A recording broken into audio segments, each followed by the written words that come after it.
Assalamualaikum warahmatullahi wabarakatuh. Alhamdulillah, anak-anak kita bisa berjumpa kembali di pembelajaran pendidikan agama Islam dan budi pekerti di pagi hari ini, di Jumat yang berkah ini. Untuk materi hari ini kita akan melanjutkan minggu yang kemarin tentang kitab-kitab Allah. Kemarin pengertiannya sudah, sekarang kita akan sedikit membahas tentang kandungan kitab-kitab Allah ini. Kenapa mesti dibahas? Karena pertama, untuk menunjang keilmuan kita, juga yang kedua karena isi kandungan kitab-kitab terdahulu itu semuanya ada dalam Al-Quran, yaitu kitab yang mesti kita pelajari. Pertama, ada kitab Taurat yang kemarin sudah dibahas. Kitab Taurat ini turun kepada Nabi Musa alaihissalam. Pokok ajaran kitab Taurat berisi tentang akidah, hukum-hukum yang terkenal dengan 10 perintah Tuhan, yaitu berisi 8 larangan dan 2 perintah.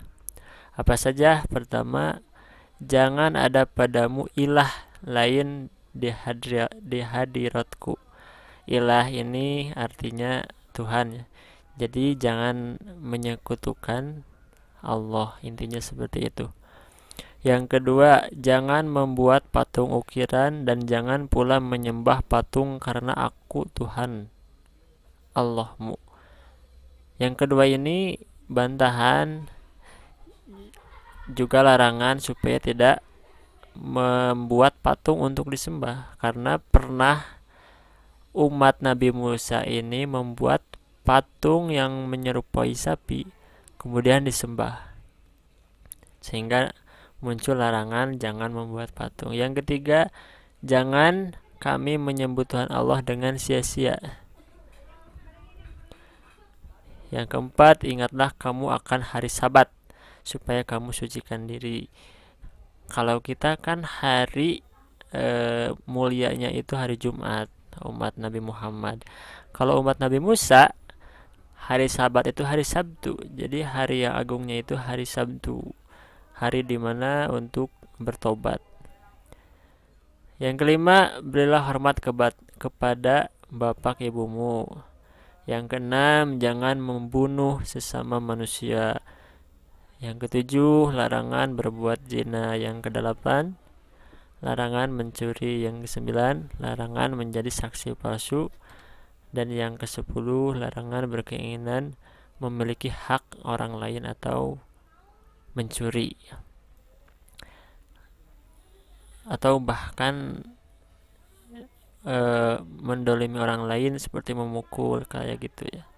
Semuanya ini terdapat dalam Al-Quran, ajaran-ajaran seperti ini.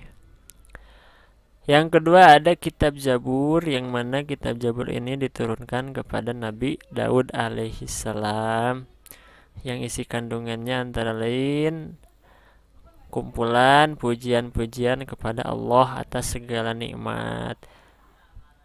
Yang kedua, berisi zikir, doa, nasihat, dan hikmah. Yang ketiga, petunjuk untuk kaum Nabi Daud. Jadi kitab Zabur ini berisi tentang siiran-siiran, pujian-pujian. Kalau zaman sekarang mungkin seperti sholawat, seperti itu. Ditambah lagi kitab Zabur ini kan kepada Nabi Daud, yang mana Nabi Daud adalah salah satu mukjizatnya memiliki suara yang sangat merdu, sehingga kalau misalnya kitab Zabur ini disenandungkan oleh Nabi Daud, maka hewan-hewan ikut mendengarkan, saking indahnya. Yang ketiga, ada kitab Injil, yang mana isi kandungannya ajaran untuk hidup dengan zuhud, karena pada masa itu orang-orang Yahudi sedang dilanda ketamakan, kerasukan kepada harta. Zuhud ini bukan berarti tidak mencari harta, tidak memiliki harta, tetapi memiliki, cuma tidak menjadikan harta itu utama ya, tidak ada di dalam hati harta itu, hanya kalau istilahnya di tangan saja, tidak dimasukkan kepada hati. Jadi nanti hasilnya kalau misalnya juhud suka memberi, kalau hilang tidak terlalu sedih. Nah itu ajaran kitab Injil harus hidup juhud, sama di Al-Quran juga ada. Yang kedua, kitab Injil hampir sama isinya dengan kitab-kitab sebelumnya, namun sebagian menghapus hukum-hukum yang tertera di kitab Taurat yang tidak sesuai di masa itu. Jadi memang disesuaikan. Kitab Injil ini turun kepada Nabi Isa alaihissalam. Yang terakhir ada kitab Al-Quran. Isi ajaran Al-Quran sendiri sebagai kitab suci umat Islam. Satu, tauhid, yakni tentang keimanan kepada yang gaib, kitab Allah dan akhirat. Yang kedua ada syariah, berisi hukum-hukum Allah seperti sholat, zakat, puasa, munggah haji. Ketiga ada akhlak, yakni tentang pedoman berakhlak, berperilaku. Keempat ada ibadah, tentang ketentuan hubungan manusia dengan Allah. Ada muamalah, yakni tentang ketentuan hubungan dalam kehidupan sosial. Ada sejarah, berisi tentang kisah-kisah para nabi dan rasul dan umat terdahulu, terutama nabi yang 25, semuanya ada kisahnya di Al-Quran. Yang ketujuh, wa'ad wa'id. Wa'ad artinya janji Allah kepada orang yang beriman. Kalau wa'id itu artinya ancaman kepada orang kafir akan adanya balasan di hari kemudian. Ini harus diingat ya, kosakata ini.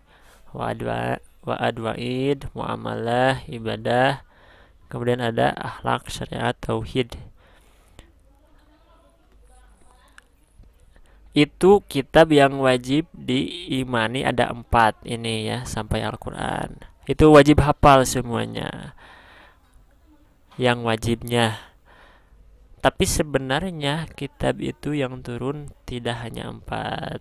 Ada lagi yang disebut suhuf. Suhuf artinya kumpulan wahyu Allah yang dalam bentuk lembaran-lembaran terpisah.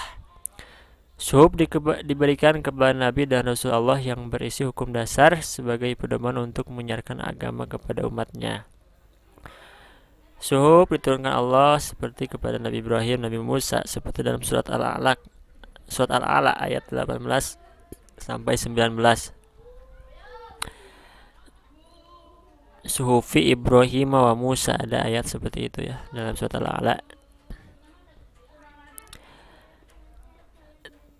Tapi tidak semua nabi mendapat suhuf, cuma ada 4 nabi ya. Cuma ada 4 nabi. Pertama Nabi Adam diberi atau menerima 10 suhuf dari Allah. Nabi Ibrahim menerima 30 suhuf, Nabi Sis menerima 50 suhuf, dan Nabi Musa menerima 10 suhuf sebelum diturunkan kitab Taurat. Jadi suhuf dan kitab turun kepada Nabi Musa ya, hebat. Kalau digabungkan jadi 10 tambah 30 40, 50 tambah 40 90 tambah 10 jadi 100.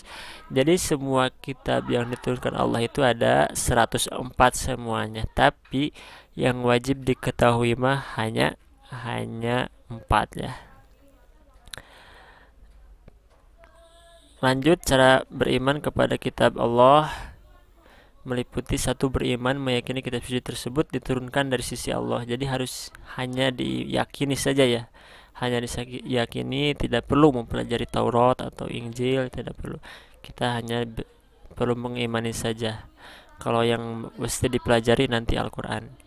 Yang kedua, beriman dan mempercayai nama-nama kitab suci yang kita ketahui. Awas, harus diketahui ya, kitab yang 4 tadi, yang Taurat, Injil, Zabur, dan Al-Quran. Yang ketiga, meyakini kebenaran informasi yang terkandung di dalamnya dan mengamalkan kitab yang terakhir dan menghapus kitab-kitab sebelumnya. Jadi diyakini bahwa semuanya benar, tapi yang mesti diamalkan yang mesti diamalkan hanya kitab yang terakhir, yakni Al-Quran, karena kitab-kitab yang sebelumnya sudah dihapus, disalin dengan kitab Al-Quran. Yang terakhir, sikap orang yang beriman kepada kitab Allah. Satu, manusia akan mengakui keterbatasannya sehingga dalam menjalani kehidupan mereka tidak sombong. Akal ini terbatas. Kalau ingin mendapat petunjuk harus mengikuti kitab yang diturunkan oleh Allah. Yang kedua, mengimani kitab-kitab Allah, dapat belajar dari orang-orang yang hidup pada masa lampau. Yang ketiga, orang-orang yang mengamalkan isi kitab terlihat dari sikap keseharian, yaitu bersikap jujur, amanah, bersyukur, bertanggung jawab, disiplin, dan sebagainya. Karena semua ini adalah ajaran dari kitab-kitab tersebut. Ada lagi, menampilkan sikap mencintai Al-Quran sebagai kitab Allah. Sikap orang yang mencintai Al-Quran, awas ini, perhatikan. Pertama, membaca Al-Quran secara rutin. Yang kedua, memahami isi Al-Quran. Kalau membaca, diusahakan ya membaca. Kalau belum bisa, coba belajar ke madrasah terdekat. Kemudian kalau memahami sedikit-sedikit seperti yang selalu kita pelajari di dalam pelajaran PAI, itu semuanya adalah isi dalam rangka memahami isi Al-Quran. Jadi harus terus mengikuti pelajaran PAI. Yang ketiga, mengamalkan dalam kehidupan sehari-hari setelah memahaminya. Kemudian jangan lupa diamalkan. Kemarin kan kita sudah tentang makanan yang halal. Kemudian sekarang tentang kitab Allah ya. Sekian yang materi untuk hari ini. Semoga ada manfaatnya. Untuk yang belum ngabsen, coba absen dulu. Kalau tugasnya nanti ya kita nanti lihat di WhatsApp grup saja. Sekian, wassalamualaikum warahmatullahi wabarakatuh.